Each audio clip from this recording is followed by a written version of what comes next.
பாசமலர்கள்னு ஒரு படம் இருந்தது. கிளாஸ்மேட் அரவிந்த் சுவாமி அவர்கள் தான் ஹீரோ பண்ண. அப்போ சொன்ன இந்த மாதிரி ஒரு பையனை பார்த்தேன், ஒரு சின்ன ரோல் பண்ணியிருக்கான் அந்த படத்துல. நான் சொன்னேன், உன் கண்ணு நல்லா இருக்கு, நீ நல்லா வருவ தம்பி, நல்லா வருவ. அந்த பையன் பேர் தான் அஜித். அதுக்கப்புறம் நான் அஜித் சாரை பார்த்தேன் 2002ல. அஜித் சார் சொன்னார், அப்போ என் ஞாபகம் வந்து தாத்தா சொன்னது மனசு ரொம்ப ஒரு கான்ஃபிடன்ஸ் மாதிரி எனக்கு கொடுத்ததுன்னு. இன்னைக்கு எவ்வளோ ஜென்ரேஷன் பார்த்துருக்காங்க விஜய் சார் அஜித் சார்லாம். இப்போ 71 வருஷம், மோர் தென் 1200 ஃபிலிம். நம்பியார் சாமி தான் மேக்ஸிமம் நம்பர் ஆஃப் ஃபிலிம்ஸ் பண்ணி. இன்னைக்கு இருக்கிற ஜென்ரேஷன் அதுக்கே ஒரு நம்பர் போடுறாங்க. இந்த படம் நம்பர் 31 நிறுத்தியா. கபாலி படத்துலயும் கபாலி இல்ல, நம்பியாரு கபாலி. நம்பியார்னு ஒரு வார்த்தையே தமிழ்ல ஒரு இட்ஸ் பிகம் அ வேர்டுங்க. நம்பியார் மேல காட்டாதன்னா வில்லன் மேல காட்டாது. மீ டூன்னு அந்த லேடிஸுக்கு சம்பந்தப்பட்ட இது மூவ்மெண்ட் வந்தது. இது ஒரே ஆள் தான் இதை பாதிச்சிருக்காரு, அது நம்பியார் சாமி. அவ்வளோ கிளீனா இருந்திருக்காரு. டாப் ஹீரோ அந்த டைம்ல, அது ஹீரோ பேர் சொல்ல விரும்பல. 3 படம் கண்டினியூஸா ஹிட் ஆனதால ஒரு பெரிய விழா மாதிரி வச்சாங்க. பழைய காலத்தை பாத்தீங்கன்னா சில்வர் கப்பு கோல்டு கப்லாம் கொடுப்பாங்க. அப்படியே பார்த்துட்டு பார்த்திபன் சார் கேட்டாரா, பார்த்திபன் சார் சொல்றது பார்த்திபன் சார் விழுந்து படம் பண்ற முன்னாடியே சொன்னார், மணி டீயை குடிச்சு நீ கிளம்பு, ஏன்னா யாருமே இந்த ரோல்ல ஏத்துக்க மாட்டாங்க, நீ ஏன் காசு இந்த மாதிரி விடுறது. அப்படியே ஒரு கொடூரமான வில்லனை அப்படியே நீங்க ஒரு கேரக்டர் ஆர்டிஸ்டா மாத்தினது எவ்வளவு பெரிய டேலண்டா இருக்கணும் Bhagyaraj sir. Periyar Maniammai Institute of Science and Technology, Tanjavur. Aerospace engineering with specialization in unmanned aerial vehicle.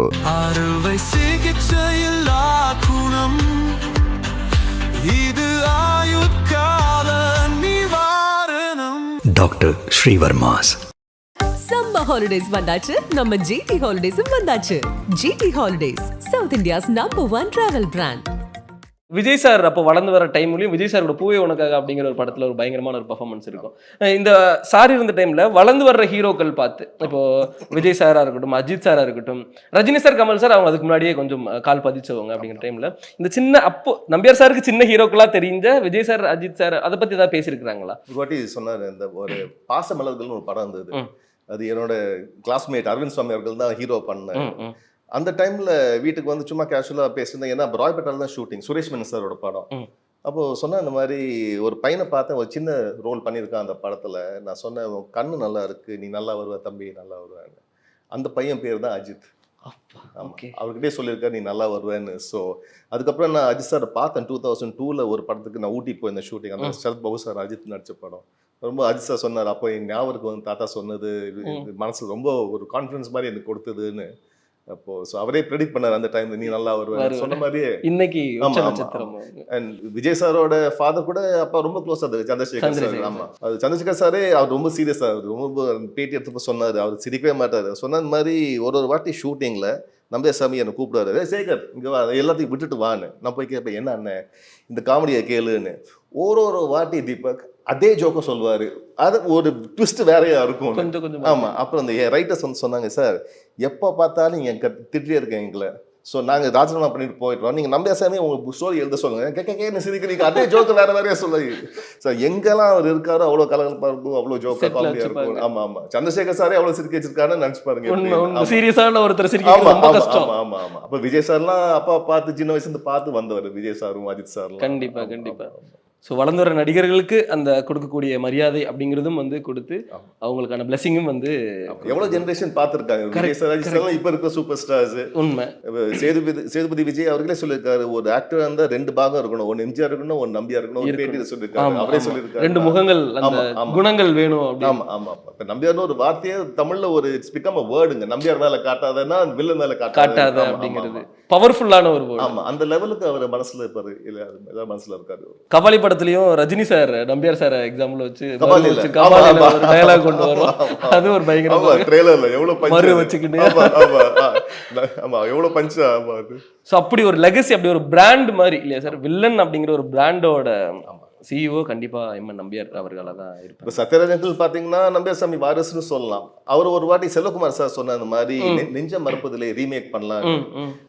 நெஞ்ச மறுப்பதிலே நீங்க ரீமேக் பண்ண போறீங்க, என்ன வச்சுது ஆளு விடுங்க, எனக்கு கம்பேரிசன் பண்ணி என்ன ஒழிச்சு கட்டிடுவாங்க. நெஞ்ச மறுப்பதில்லை, நான் நம்பியார் சாமி தான், நான் வேற பாதையில போயிட்டு இருக்கேன், என்ன ஆளு விட்டுருங்கன்னு. ஸோ சத்யராஜங்களே அந்த மாதிரி ஃபீல் பண்ணாரு. அண்ட் அவரும் நம்பியார் சாமி ரொம்ப ரொம்ப க்ளோஸ், வாரிசு குரு சிஷ்யன் மாதிரி 2 பேர் இருந்தாங்க. அவ்வளோ தங்கமான ஜென்டில்மேன், நம்ம ஃபேமிலி ஃப்ரெண்ட். இப்போ கூட ஒரு ஃபேமிலி ஃப்ரெண்ட் சொல்லலாம் சத்யராஜ். சத்யராஜ் சார் இல்லைங்களா? சான்ஸே இல்லைங்க அவரு. சார் உங்க லைஃப்ல இது வரைக்கும் நாடோடி மன்னன் படமா இருக்கட்டும், 1001 படமா இருக்கட்டும், எவ்வளவு டைம் பார்த்திருப்பீங்க சார் நீங்க? என்னோட ஃபேவரட் படம் பாத்தீங்கன்னா தூள் நின்று போச்சுங்க. ஓகே அது ஓகே ஒரு 30-40 வாட்டி பார்த்து. Okay okay. அந்த படம் நான் பார்க்கும்போது ப்ரிவியூல பார்த்தப்போ நினைச்சேன் எப்படி இந்த மாதிரி எடுத்திருக்காங்க. நான் அப்பானா ஒரு வில்லன் ஆச்சே, எப்படி கம்ப்ளீட்டா. மாத்தி ஏன்னா அந்த படம் பண்ற முன்னாடியே சொன்னார் அப்பா கிட்ட, பாக்யராஜ் சொன்ன இந்த மாதிரி டீயை குடிச்சு நீ கிளம்பு, ஏன்னா யாருமே இந்த ரோல்ல ஏத்துக்க மாட்டாங்க, நீ ஏன் காசு இந்த மாதிரி விடுற. இல்ல சாமி நான் சொல்றது கேளுங்க ப்ளீஸ், இந்த மாதிரி நீங்க வேஷம் பண்ணுங்க. ஏன்பா நான் சிவாஜி எம்ஜிஆர் நடிச்சேன், உன் கூட நடிக்கணுமா? இல்ல அண்ணா நீங்க ப்ளீஸ் தயவு செய்து கேளுங்கன்னு. ஸோ அந்த படம் ஒரு சூப்பர் ஹிட். அப்போதான் நான் யோசிச்சேன் இந்த மாதிரி அப்படியே ஒரு கொடூரமான வில்லனை அப்படியே நீங்க ஒரு கேரக்டர் ஆர்டிஸ்டா மாத்தினது எவ்வளவு பெரிய டேலண்டா இருக்கணும் பாக்யராஜ். கண்டிப்பா கண்டிப்பா. அதான் என்னோட ஃபேவரட் படம் தான் சொல்லுவேன். நமக்கு ஒரு ஆசை இருக்கும், சார் நம்பியார் சார் வந்து இப்படியே காமிச்சிட்டு இருக்காங்களே, வேற மாதிரி யாராவது காமிச்சாங்கன்னா நல்லா இருக்குமே அப்படிங்கிற ஆசையும் டெஃபினட்டாக அந்த இதுல ஸ்டார்ட் பண்ணி ஒரு 20 years அப்படியே ஒரு குணச்சித்திர நடிகனாவே he became. அதுக்கப்புறம் வில்லன் அவ்வளவு பண்ணல. Okay okay. இன்னொன்னும் நம்பியார் சார் குடும்பங்கள் மொத்த குடும்பத்திலுமே பாக்குறது என்ன அப்படின்னா, எவ்வளவு வயசானாலும் பரவாயில்ல, நம்ம பண்ண வேண்டிய கடமையை பண்ணிக்கிட்டே இருக்கணும். ஏன்னா சார் கிட்டத்தட்ட ஒரு 70 வருஷம் 13 வயசுல இண்டஸ்ட்ரிக்குள்ள வந்தாங்க அப்படிங்கிற மாதிரி இருந்தது. அவங்க சாகிற வரைக்குமே அந்த ஒரு நடிப்பு அப்படிங்கிறது அவங்க வந்து நடிச்சிட்டு இருக்காங்க. ஸோ வயசு வித்தியாசம் பார்க்காம நமக்கு பிடிச்ச வேலையை எந்த வயசுலையுமே பண்ணிட்டு இருக்கலாம் அப்படிங்கிற அந்த ஒரு கத்துக்கிறதும் வந்து சாரோட ஃபேமிலில இருந்து கத்துக்கலாம். ஸோ அதை பத்தி சொல்லலாமா சார்? வேலை, ஒரு மனுஷனுக்கு வேலை அப்படிங்கிறது எவ்வளவு? அதுல அவருக்கு நிஜமாவே ஐயப்பனோட பிளெஸிங் இருந்திருக்கு. ஏன்னா அவரு 2006 தான் அவர் கடைசி படம் பண்ண சுதேசின்னு கேப்டன் விஜயகாந்த் கூட. ஸோ 1935 இருந்து 2006 பார்த்து 71 வருஷம் இண்டஸ்ட்ரி இருக்கிறது ரொம்ப ரொம்ப கஷ்டம் கௌதம் சார். ஏன்னா நம்ம முயற்சிகள் ஒன்று, இப்போ ராசியும் இருக்கணும், லக் இருக்கணும். ஸோ அவர் மக்களோட மனசுல அவ்வளோ பதிவாக இருக்காரு. First as a comedy actor, அப்புறம் as hero, then as a villain, அப்புறம் குணச்சித்திர நாயகனாக ஒரு நிறைய ஃபேஸஸ் வந்தனால ஒரு நம்ம வீட்டிலே ஒருத்தர்னு ஒரு நோன் ஃபேஸ் மாதிரி ஆனனால தான் அந்த லெவலுக்கு அவர் இன்னிங்ஸ் அவ்வளோ லாங்காக இது பண்ணியிருக்காரு. ஸோ அந்த இதில் he has been very fortunate சொல்லலாம். 71 வருஷம், more than 1200 films. அதுக்கப்புறம் நீங்க பாத்தீங்கன்னா நம்பியார் சாமி தான் மேக்ஸிமம் நம்பர் ஆஃப் ஃபிலிம்ஸ் பண்ணிருக்காங்க. 1000 ஃபிலிம்ஸ். 1000. இன்னைக்கு என்னன்னா, இன்னைக்கு இருக்கிற ஜெனரேஷன் 100 படங்கள் பண்ணிட்டாங்க அப்படினாலே ஆஹா ஓஹோன்னு பாக்குறாங்கன்னா 1200 படங்கள். அதுக்கே ஒரு நம்பர் போடுறாங்க. இந்த படம் நம்பர் 31 30 நிறுத்தியா நீ 1000+ எல்லாம் பார்த்துட்டாச்சு அப்படிங்கிற மாதிரி. ஏன்னா அது இப்போ 1000 படங்கள் இந்த ஷார்ட் 70 வருஷத்துல நடிக்கிறாங்க அப்படின்னா ஒரு வருஷத்துக்கு 10 படம் 20 படங்கள் 30 படங்கள் ஒரு சில டைம்ல அட் அ டைம்ல 30 படங்கள் ஒரு வருஷத்துக்கு ரிலீஸ் ஆகிற டைம்ல இருந்திருக்கும் கண்டிப்பா. சின்ன வயசுல என் அம்மா நம்பியார் சாமியை பார்த்ததே இல்லைன்னு சொல்லலாம் ஒரு லெவலுக்கு ஸ்கூல். ஆமா, ஏன்னா காலையில் 6 மணிக்கு போனா நைட் ஷிஃப்ட் ஒரு 12 மணி முடிச்சுட்டு 12 மணி 1 மணிக்கு வருவாரு. அகைன் 5 o'clock காலையில் போயிடுவாரு. ஸோ எங்க பார்க்குது எங்க டைம் சண்டே மட்டும் தான் பார்க்க முடியும். So double shift triple shift அந்த மாதிரி ஓடிட்டே இருக்கும். ஒரு படமும் பண்ணிட்டு அவ்வளோ பிஸியா இருந்தாரு. ஆர்வம் ஆசை தான் இல்லையா சார்? காதல், அது மேல வச்சிருக்கக்கூடிய உண்மையான காதல். நடிப்புன்னா அவருக்கு உயிர் சொன்னாங்க. சின்ன வயசு டிராமா இதுலேருந்து வந்து அப்படியே ரத்தத்திலே ஊர்ன ஒரு இது லவ்னு சொல்லலாம். ஓகே. சாருக்கு அந்த விருதுகள் வாங்கும் ஆசைகள், விருதுகள் வாங்குற டைம்ல சாரோட அந்த உணர்ச்சி அதெல்லாம் எப்படி சார் இருக்கும் வாழ்க்கையில? நிறைய அது அவ்வளோ இது ஆர்வம் இல்லைங்க. இல்ல சாருக்கு இல்லைங்களா? ஓகே. மக்களோட அன்பும் அது இருந்தால் அவங்களோட மெயின் இதுன்னு சொல்லலாம். ஒரு 3 months பேக் நான் பார்த்திபன் சார் அவங்கள பார்த்தேன் மீட்டிங்ல, ஒரு ஸ்போர்ட்ஸ் மீட்டிங்ல. எனக்கு சீஃப் கெஸ்ட்டை கூப்பிட்டாங்க. ஐயா பார்த்திபன் ஐயா இருந்திருக்காங்க. அவர் ஒரு காமெடியா சொன்னாரு, ஒரு டாப் ஹீரோ அந்த டைம்ல, அது ஹீரோ பேர் சொல்ல விரும்பல, அந்த ஹீரோக்கு 3 படம் கண்டினியூஸா ஹிட் ஆனதுனால ஒரு பெரிய விழா மாதிரி வச்சாங்க. ஸோ எல்லாருக்கும் ஒரு ட்ராஃபி மொமெண்டோ மாதிரி கொடுத்துட்டு அப்புறம் பார்த்திபன் சார் உட்காந்துருக்காரு, நம்பியார் சாமி இங்கே உட்காந்துருக்காங்க. நம்பியார் சாமிக்கு ஒரு 3 உடன் இது மாதிரி ஒரு மொமெண்டோ மாதிரி. அந்த பழைய காலத்தை பார்த்தீங்கன்னா சில்வர் கப்பு கோல்டு கப்லாம் கொடுப்பாங்க. அப்படியே பார்த்துட்டு பார்த்திபன் சார் கேட்டாரா, பார்த்திபன் சார் சொல்றது, இதை வச்சு நான் என்ன செய்வேன்? பார்த்திபன் சார் விழுந்து அவங்க விழுந்து சிரிச்சாரு. நம்பியார் சாமி அப்படியே ஓப்பனா பட்டுன்னு மூஞ்சி அடிச்ச மாதிரியே சொல்லுவாரு. அதே மீட்டிங்ல பார்த்திபன் சார் சொன்னாரு, இப்போ இந்த மீ டூன்னு அந்த லேடிஸுக்கு சம்பந்தப்பட்ட மூவ்மெண்ட் வந்தது, இது ஒரே ஆள் தான் இதை பாதிச்சிருக்காரு, அது நம்பியார் சாமி அவ்வளோ கிளீனா இருந்திருக்காருன்னு. பார்த்திபன் சார நீங்க பேச்சுல யாருமே நோபடி கேன் பீட் ஹிம், அவ்வளோ மரியாதையா வச்சிருந்தாரு நம்பியார் சாமி அவர் மனசுல. ஸோ ரொம்ப காமெடியா இருந்தது. இதை வச்சு நான் என்ன அந்த டைம்ல அதை அடிச்சது ஹீரோ காதுல கேட்கல. இப்போ என்னன்னா சார், ஒரு ஹீரோக்கள் இன்னைக்கு மக்கள் மனசுல பதியறதுக்கு காரணமாவே வில்லன் தான் இருக்கிறாங்க. ஏன்னா வில்லன் ஆப்போசிட்ல கொடுக்குற ப்ரெஷர்ல ஹீரோக்களை அவங்களை அடிச்சு நல்லவங்களா மாறுறாங்க, இவங்க கெட்டவங்களா மாறுறாங்க அப்படிங்கிற ஒன்று இருக்கும். ஸோ இந்த குணம் இருக்குல்ல சார், இது எப்படி எடுக்கிறது கூட எனக்கு தெரியல. இந்த யோசனைகள் இருக்கும் இல்லையா? அஸ் அ ஃபேமிலி மெம்பர்ஸா இப்போ ஹீரோக்களுக்கு கிடைக்கிற மரியாதை வில்லன்களுக்கும் கிடைக்கணும் அப்படிங்கிற ஒன்று இருக்கும் இல்லையா சார்? இருக்கலாம். பட் ஆனால் அந்த டைம்ல நீங்க பாத்தீங்கன்னா Gautham sir, lot of heroes don't like that. இப்போ வில்லன் ஒரு லெவலுக்கு அந்த ரஷஸ் பார்க்கும்போது என்ன வில்லன் இவ்வளோ நல்லா பண்ணியிருக்காங்க, டேரக்டர் கொஞ்சம் கட் பண்ணி இவ்வளோ தேவையில்லைன்னு அப்போவே அந்த டைம்ல இருந்திருக்கு. ஆமா, ஓகே. ஹீரோனா நான் இந்த லெவல் இருக்கணும், வில்லன்னா ஒரு 2-3 பஞ்ச் அதை கழிச்சுட்டு உன்னோட இடம் நீ புரிஞ்சுக்கணும். அந்த டைம்ல அப்படிதான் இருந்திருக்கு. ஒரு டைம்ல அப்போ ஒரு ஷூட்டிங் இதுல ராஜ்குமார் வேஷம், எம்ஜிஆர் சாரோட ப்ரொடக்ஷன் அது. ஸோ அவர் ஏர்லியா வந்திருந்தாரு, எல்லாமே கெட்டப்ப சொன்னாங்க எப்போ எம்ஜிஆர் எப்போ வர்றாரு, இப்போ வந்துட்டே இருக்காரு சார். எம்ஜிஆர் சார் உள்ள என்ட்ரி ஆறாரு, செட்டுக்கு வந்த உடனே அப்பா பார்க்க ராஜ்குமார் மாதிரி கத்தியை வச்சுக்கிட்டு இஸ் வெயிட்டிங். எம்ஜிஆர் அப்படியே பார்த்தாரு, பேக்கப் கட் எவ்ரிதிங்னு.